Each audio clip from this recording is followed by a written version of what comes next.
All right, let's now take you live to Gaza, where the ruler of Qatar, Sheikh Hamad bin Khalifa Al Thani, has just arrived.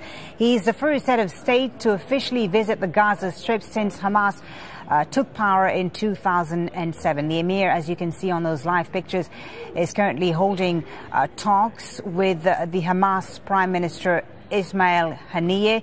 He's accompanied by his wife, Sheikh Hamoza, as well as the Qatari Prime Minister Hamad bin Jassam bin Jaber Al Thani. This visit is being hailed as a very important one by Hamas, which, as you know, took control of Gaza in 2007.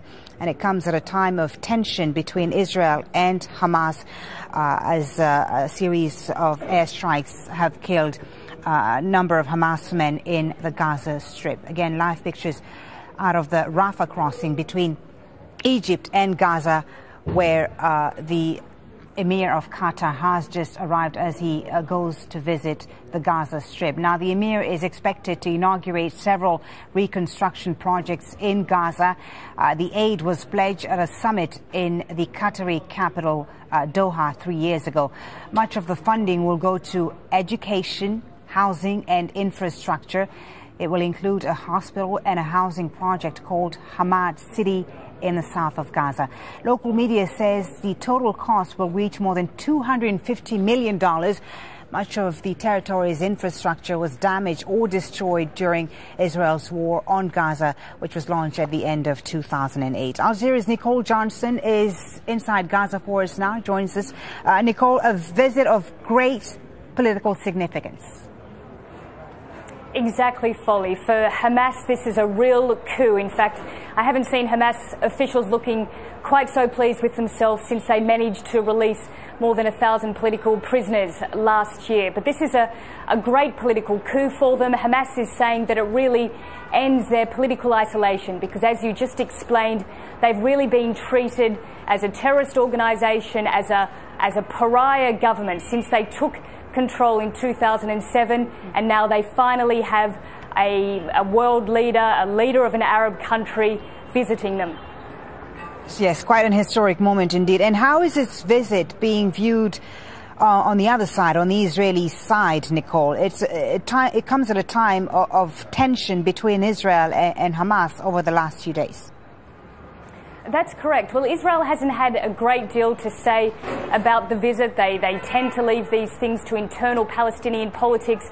But the other very important thing to note is how this visit is being viewed by Fatah, that's the political rivals of Hamas, and the Palestinian Authority in the West Bank. Now, as I said, this is a real coup for Hamas, and what it isn't is good news for Fatah. Right. The Emir of Qatar is not going to Ramallah, he's not going to the West Bank.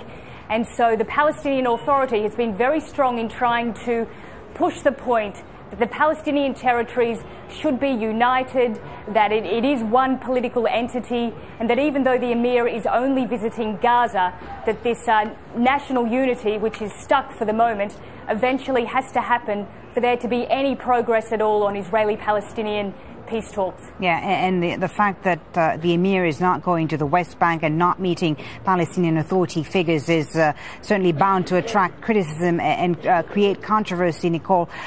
This visit to Gaza is a very brief one, I understand. Tell us exactly what is planned, where is he going to be going, what is he going to be doing? That's right. He is only meant to be in Gaza for about 6 hours along with his wife, Sheikh Hamoza. Now, 6 hours isn't too bad in Gaza because it is a very small place. After the official ceremony that we have at Rafah at the moment, he will be visiting a number of locations to lay foundation stones for a hospital as well as a city that is going to be named after the Emir, the construction of some 1,000 houses there. Later on in the day, he'll be meeting with some more senior Hamas officials and apparently trying to convince them to go to Cairo to continue talks with Fatah and to try and push along national reconciliation, which we really haven't seen any movement on for months now.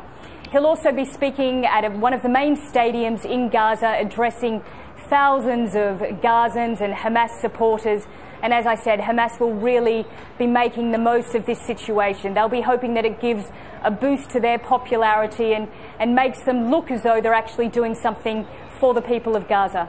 Nicole, thank you very much. Nicole Johnson on the visit of the Emir of Qatar to Gaza, the first visit by head of state since Hamas took control in 2007. Thank you very much for the moment.